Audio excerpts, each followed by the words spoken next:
नगरपंचायत नगरपरिषदांच्या निवडणुका जाहीर झालेल्या आहे। भंडारा गोंदियामध्ये युती होणार की होणार नाही हे जाणून घेण्याचा आपण प्रयत्न करूया। आपल्या सोबत भाजप नेते परिणय फुके आहेत। भाऊ, काय सांगाल, एकंदर काय परिस्थिती आहे भंडारा गोंदिया जिल्ह्यामध्ये? त्या ठिकाणी स्थानिक स्वराज्य संस्थांच्या निवडणुकांमध्ये युती होणार नाही? आज आमचे जवळपास सगळे अध्यक्षाचे उमेदवार निश्चित झालेले आहे। आज संध्याकाळपर्यंत त्या संदर्भातली यादीसुद्धा माननीय बावनकुळे साहेब प्रकाशित करणार आहे आणि युती नाही करायचा असाच निर्णय स्थानिक स्तरावर झालेला आहे। कोणत्याही महायुतीच्या घटक पक्षासोबत युती न करता सगळ्या निवडणुका स्वबळावर लढण्याचा निर्णय झालेला आहे आणि ही निवडणूक कार्यकर्त्यांची निवडणूक आणि कार्यकर्त्यांना कुठेतरी प्रतिनिधित्व मिळालं पाहिजे, कुठेतरी निवडणूक लढण्याचं स्थान मिळालं पाहिजे आणि म्हणून ह्या निवडणुकीत स्वबळावर लढण्याचं आम्ही ठरवलेलं आहे आणि याच्यात कोणतंही मतभेद किंवा मनभेद कुठेही नाही आहे। सगळ्या पक्षांचं आमचं जवळ सगळ्या नेत्यांसोबत आमचं बोलणं सुरू आहे,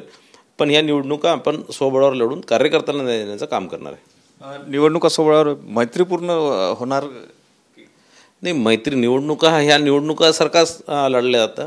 मैत्रीपूर्वक किंवा विरोधक किंवा काँग्रेस पक्षाच्याही किंवा इतर पक्षासोबतही काही कोणता काही द्वेष किंवा काही दुश्मनी नसतं।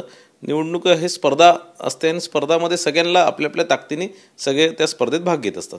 म्हणजे तुमच्या महायुतीतील घटक पक्ष जे आहे, शिवसेना असो किंवा मग राष्ट्रवादी अजित पवारांचा गट, ते पण समोरासमोर राहणार, त्यामुळे त्या मैत्रीपूर्ण असतील की म्हणजे विरोधकाप्रमाणे? मी तेच सांगितलं, निवडणुका या स्पर्धा असतात आणि स्पर्धा ही ताकदीनेच लढायची असते, ताकदीनेच करायची असते आणि म्हणून कोणतेही मैत्रीपूर्वक करून कोणतेही निवडणुका जिंकता येत नाही, कोणती स्पर्धा जिंकता येत नाही आणि म्हणून या निवडणुका आपण मैत्रीपूर्वक वगैरे नाही लढणार, आपण आपल्या ताकदीवर लढणार आहे।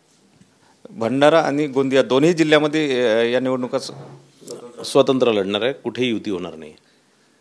एकंदर त्या ठिकाणची जर परिस्थिती बघितली तर आता या निवडणुकांमध्ये तुमचा विरोधक कोण? मग नाही, वेगळ्या वेगळ्या ठिकाणी आम्ही 8 जागेवरती निवडणूक लढतो आहे, वेगळ्या वेगळ्या ठिकाणी वेगवेगळे पक्ष आहेत। भंडारामध्ये शिवसेना सोबत आमची लढाई आहे, बोंडेकरजींसोबत। पवनीमध्ये त्यांच्यासोबतच लढाई आहे। तुमसरमध्ये आमची राष्ट्रवादी काँग्रेस राजू कारामोरे यांच्या पक्षासोबत आहे। साकोलीमध्ये काँग्रेस म्हणजे नाना पटोलेजींच्या पक्षासोबत आहे। गोंदियामध्ये परत तिथेही राष्ट्रवादी काँग्रेस पक्ष प्रफुल्लभाईंचा त्या पक्षासोबत आहे। गोरेगावमध्ये मला असं वाटतं तिथे काँग्रेससोबत आहे किंवा तिरोडामध्ये आमची लढाई राष्ट्रवादी काँग्रेस पक्षासोबत आहे। मग सालेकासामध्ये आमची लढाई ही काँग्रेससोबत आहे। तसं वेगवेगळ्या ठिकाणी वेगवेगळ्या पक्षांसोबत ती लढाई आहे।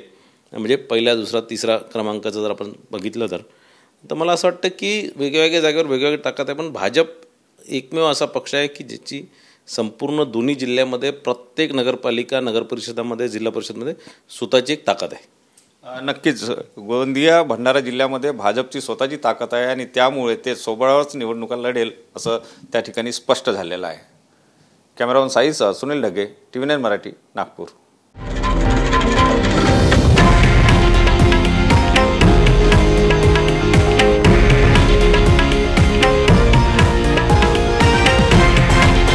हे आहे देशातील नंबर 1 न्यूज नेटवर्क आणि आपण पाहत आहात TV9 मराठी, एकमेव।